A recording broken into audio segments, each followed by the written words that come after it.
Here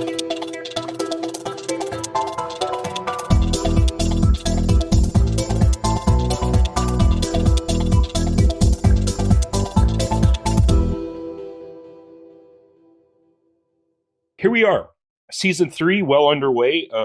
If it be your will podcasts. Today we're kind of reaching down, well, Texas, New Mexico, and Olivia Nowadays band is joining me, Evan and Kent. Thanks so much for hopping on here and talking a little bit about your journey in the music realm. Thanks for having us. Yeah, thanks for inviting us on. Really cool. So, I mean, I always love starting with kind of like where it all start for you guys. Maybe a little bit personally, like where music started to become something that you had to do. And then maybe how you guys got to know each other. And so, Kent, why don't we start off? Like, what are your earliest memories of like music being something fundamental in your life, or was going to be fundamental in your life? Honestly, it came pretty late for me. I think my parents were very diligent and hopeful that I would like music and be into music. But that didn't really hit until probably late high school for me. They signed me up for piano classes when I was very young, and I quit as soon as they let me quit. I remember part of our curriculum in elementary school was to play recorder, and I think I tried for the first couple of weeks and then just faked playing for the rest of the year. So it really was not a part of my life until I got access to the internet at 16 and just started consuming voraciously, just hungrily exploring different genres. Really, I think it helped me form like a part of my identity, because I felt like kind of a blank slate before that. So I really dived into that and just started torrenting and pirating and downloading everything I could and just consuming. And what were some of your highlights of what you started to initially stream when you hopped online? What were some of those early, like, wow, moments? One of the methods in which I would get music was I would go into the registry of websites and just pull whatever MP3s that they had. So it's a really kind of aleatoric way of getting music. Whatever falls into your lap, you listen to. But I was exposed to so much, especially electronic music and bands that would eventually become kind of at the foundation of what I still love today. But as I was getting more into the indie realm, I'm going to mention some Canadian artists because I know you love highlighting Canadian artists. Mm-hmm. But Chad Van Galen was a huge influence for me and one of my favorite songwriters. And then all the Chad adjacent acts as well, like Women. I was huge into Women. And I know Chad Van Galen produced the first Always record, and we're both huge Always fans. Right. So that Calgary scene, and then Always as well, were huge in my influence. Cool. But that's pretty awesome. In college, cool. I eventually took up guitar, and through sheer force of will to be a more interesting person, I started downloading copious amounts of tabs and chords and compiling huge binders. And I think from that, eventually you just kind of start noodling around on your own. And I found it within myself felt the need to make my own songs and pursue that. So I started doing that. And I think we can transition to Evan's origin story, and then we'll combine the two. Right. The merger. Yeah. Evan, go ahead. Yeah. Yeah. So, I mean, if I'm going all the way back, when I was a little kid, there was, my babysitter lived down the block. So when I was like 5 or 6 years old, my parents would leave me over there. And I remember they had this Casio keyboard, which, when you're 5 or 6 years old, is a whole world of exploration. Nowadays, It's something, you cop at the thrift store for $20, but I would go in the sound effects section of the keyboard and just like push down the helicopter sound and push down the laser beam sound. And I went back home and I was like, I want one of these keyboards. And my parents, in kind of the agreement, the exchange there was, okay, we'll get you the keyboard if you take piano lessons. And so I took piano lessons for like 9 years, just starting off of this interest in like making cool sounds, right? But it transitioned into a little bit more classical training, which is kind of the how I first got into it. Right. When I was about Kent's age in high school, I was well on the internet. My dad was a computer guy for sure. So I had a computer when I was like 6. I was on the internet when I was like 11, you know. I got really into sampling and like hip hop style production. And I think that is because of my brother who was really into that music. He introduced me to like Thievery Corporation, like trip hop type stuff, Portishead. But also some of the 90s hip hop type stuff like Nas and Illmatic. I loved that record and the early Jay-Z records and all of that. So I got into like sampling, and that was really how I started engaging more as like a creator of music and less as a performer and like learner of music. You know, so that started very, very early for me. And I kind of carried that with me, you know, moving out, going to college, all this stuff. And Kent and I met in 2015 or so through a mutual friend. I grew up in Albuquerque, I went to school in Albuquerque, so I lived there.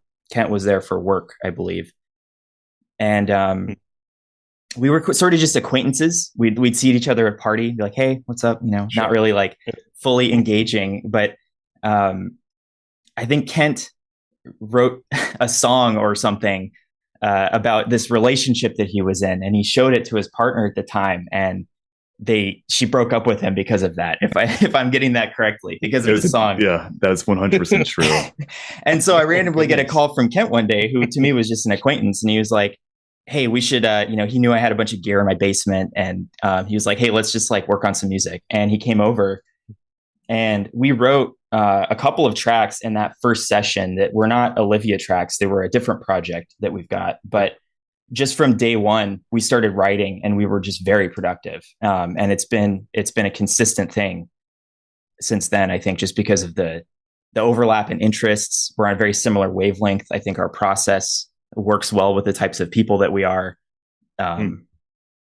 Yeah, that's pretty cool. Sorry about the breakup there, Kent. What was this song about? Like, really putting me on the spot you here. must have really plucked on some nerves there. It was a song about being satisfied with being in a relationship with someone that you knew you didn't want to be with forever, which looking back on it was a really harsh truth to expose to somebody. Right. But yeah, music never lies though, right? I mean, the process that you go through is raw, and it reveals a lot of things that sometimes you're like, hey, wait a minute, I want to say that, but it being true, I'm glad that you showed it. I mean, that's truth sometimes is difficult. I think it needed to happen eventually. I'm still friends with this individual. We're good friends. I'm going to see them tomorrow, but yeah, cool. It didn't work out years ago. No troubles. But yeah, that was go ahead. Sorry. Go ahead. No, I wanted to ask you about that kind of like the process. Evan was alluding to that your processes were similar. What can you expand on that a bit? Like, what happened when on those initial like going down into his basement and, you know, just here's a song, let's try it. What was those experiences, those first connections like? Those first connections were fueled by a lot of Jen and heartbreak, but it was experimentation. It's what it was. I remember telling Evan, like, hey, I want to do some John Cage shit. Like, let's get weird with it. Let's experiment. So I think those very first sessions, we were just trying to get some cool synth textures and just experimenting on Evan's drum kit, inhaling, you know, the dust in his basement, you know, the gases coming from his furnace. But so much of our process is throwing stuff at the wall and seeing what sticks. You know, very iterative, very experimental in that context. Evan, do you have anything to add? Yeah, and who brings the stuff? Like, how does it start? I know that you guys are big into field recordings, and I've been listening to those. And like, where does it start, that process, Evan? Like, who brings the lyrics, or you know, the line of, you know, notes, or the field record? Like, what's that process like? Where do you guys feel that it's sticking? like where the song is sticking? Yeah. I mean, it's definitely been something that has kind of emerged just through, I mean, like right now, Kent is in Albuquerque, I'm in Austin.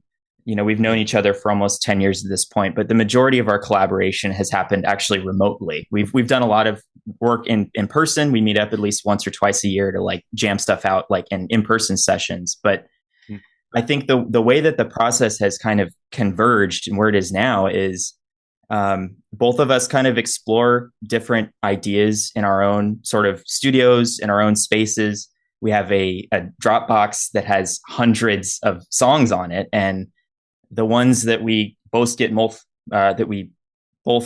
excited about are the ones that end up getting developed. So, and that varies over time. There are songs on this new record that has just come out that we developed those years ago, and only now did we kind of get the excitement to take them over the finish line, right? So I'll put something up. Kent might say, I gave it a listen, and then that's it. But I might put something else up and Kent is like, this is really cool. We'll develop it in a different direction. And we both kind of put our spin on it. You mentioned the field recording too, which I think is a really important part of that process, because anytime either of us have an opportunity to travel or we go somewhere, we bring that field recorder with us. And so we both might be separately in different places, but we're kind of collecting different sounds and different things that are happening in the environments that we're in. And we have just a big, on that Dropbox, a huge, hundreds of gigabytes of just field recordings that both of us have recorded. And we'll go through and listen to each other's recordings and kind of, engage with them and use them as inspiration to develop them into different ideas. So it's very much like we're kind of just out in the world, sensing, experiencing, collecting, and then we bring it into this cache, this trove that we share together, and then we kind of develop it, over time. Right. And I have a question too. Like, I mean, you live in separate areas, you have jobs. I imagine this is, something that you guys love to do together. What keeps you going? Other than just saying, okay, well, all of these challenges we have and barriers, like what keeps Olivia Nowadays moving forward all the time? Inertia. No. I think the reason we're doing this is because it's fun. All right. If we didn't like doing it, we'd be doing something else. I think we need to do it. I think it provides a mechanism for us to kind of process what's going on in our lives, and to an extent kind of cope with what's happening. And I think those themes come across in the music a lot, because a lot of the music is about kind of being like the album of our first record is How to Be Okay with the Everyday.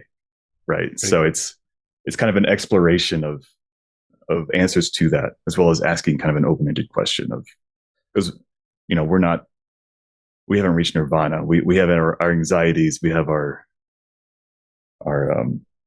bad days, but music is how we process that, I think. I think something that we repeat pretty frequently to each other, and that sums it up pretty well, is that Olivia is cope. Yeah. That makes sense. It's I love the themes that surface. The record I've been kind of really getting to is My Plants Are Hanging On by a Thread.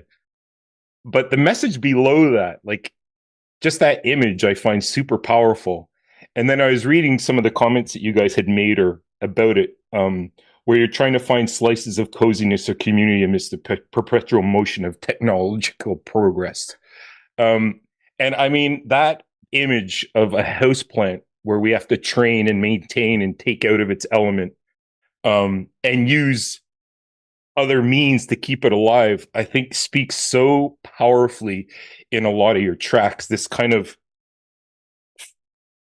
mad dance that you guys have with nature and the technology that you guys use to produce the songs that talk about nature. Why are those themes so important to you guys? Like, what's the technology versus nature, that struggle? Why does that come out in your songs so much? I think we both would have maybe our own answers to that question. But I think it's something that I have at least kind of observed over the years working with Kent on this project is that we have kind of slightly dissimilar philosophies and attitudes toward life that meet somewhere in the middle. And so I feel like a lot of that conflict between nature and technology is maybe to some degree like a conflict in a what's the term? Resolving that conflict between our own kind of personal attitudes toward the process and toward what we want to make. Like, I definitely see myself as somebody who is very musically, at least, just like letting stuff out. And if the first take is good, just roll with it. If the second take is better, roll with that. But then don't do a third take because it's just too much. And Kent is somebody who is very good, I think, at really developing and refining, like, structurally an idea from a very technical kind of process. When we work in person, I'm somebody who's just sort of dumping riffs out, and Kent is kind of grabbing them out of the air and turning them into something, and oftentimes I'm just like, okay, if we don't have it, let's move on. And Kent is developing it a little bit more. And so I think that almost hints at that idea, right? Because the nature is something that kind of emerges, and the technology is something that's kind of more brought into being, So at least that would be my maybe slightly heady answer to that question. But I don't know if Kent has Kent, what do you think? I mean, that turmoil of being in front of a screen 18 hours a day, when maybe we shouldn't be doing that. maybe I should be outside. Maybe I should go for a walk. That rarely happens, but there is so much, I think, dissonance between the way modernity has kind of shaped our lives and the way it's been in the past. And I'm not a Luddite. I love. Well, I've accepted technology. And I think there's a lot of good that comes from it. I'm talking to you via the computer, via the internet, which is fantastic.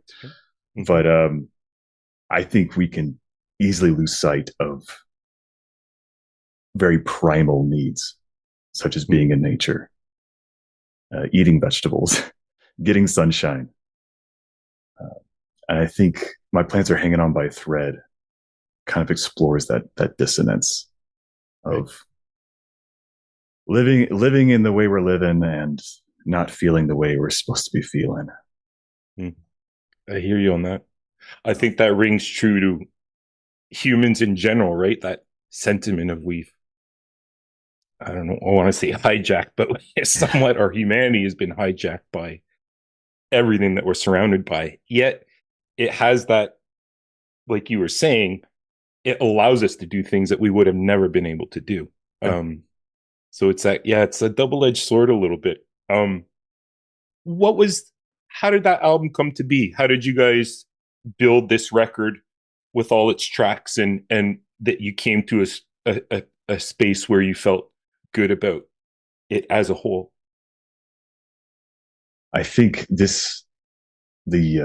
the premise of this record went through a lot of different iterations.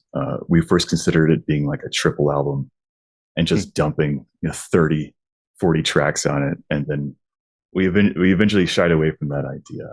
But how we ended up with the ones that we have, I think, are the ones that were the most cohesive together. Now, because we're not a band in a room making music, it can be the tracks that we do develop can be a bit, quite different from each other. So to retain any sort of cohesion in a kind of an album, there's a weeding process, and then there's like a shaping process as well. It's very iterative. So I think the ones that got on the album are the ones that are both sonically and thematically consistent with each other. Evan? What do you think about that? What's your... I agree. Like, since we're not, getting together and saying 2 weeks, let's write the next album kind of thing. I think we kind of pay attention. We do almost like a meta look at what songs and what things have been sort of developing over the past year or whatever. And we start to collect them and put them in their respective places. And we find the overlaps, we find the cohesion, and then, we put them together if they seem like they belong together. Yeah, there were a couple of tracks that we ended up cutting from The Sky Doesn't End at the Top of the Page, the new one. And we liked those songs. Hmm. But it felt like, well, if we put them on there, it's not gonna be as tight as we want it to be. The opening track, we were talking a little bit about it before we hopped on here, and remind you of just, it has that fast slow, but shockingly fast slow. Um, and then the album kind of develops on that kind of mindset, where there is this slow fast, plus all the themes. So my question, if you had to describe this record to somebody, hey, I play in a band and we just put a record out, and they said, hey, what's it about? How would you guys describe this record to somebody that might have never heard what you guys do? Wow. I would say it's kind of a maximalist attempt at turning anxiety into coziness and maybe failing at it in places. I think our previous album and EP very much leaned into coziness and like just feeling like a warm blanket over you. And this one definitely goes outside of that comfort, definitely goes into more dissonant territory. Yeah, that's a tough one. I haven't had to do that in a minute. Evan, do you have any better words for that? I think it's. I mean, you said exactly what I would have said, maybe just in slightly different words. Like, it's like a condensed soup, right? You open the can and you look at it, and it's dense, but you add a little water to it, you turn up the heat a little bit, and you got yourself a nice warm bowl of coziness. So, well said. Well said. Really cool. So what are you guys looking to next? Like, what's 2024 looking like? Have you guys ever played shows together? Like, I imagine you must have. Like, what's coming down the pipe for you guys as a duo? So I think we very much have the 2020 band story, which is that we were putting together a show for the debut album that came out in 2020.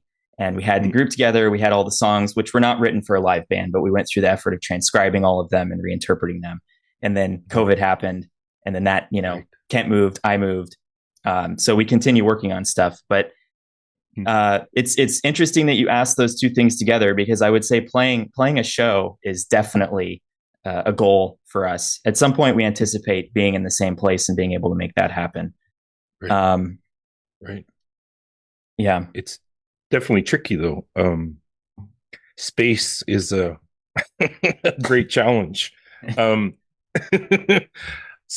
the work continues on then. So 2024 is filling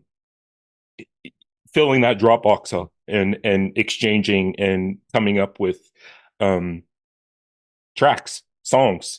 Now, when you guys get together or online virtually get together, do you start to get an idea of the concept of an album, or will a song kind of pop out and be like, yeah, maybe we should build something around this idea or this style?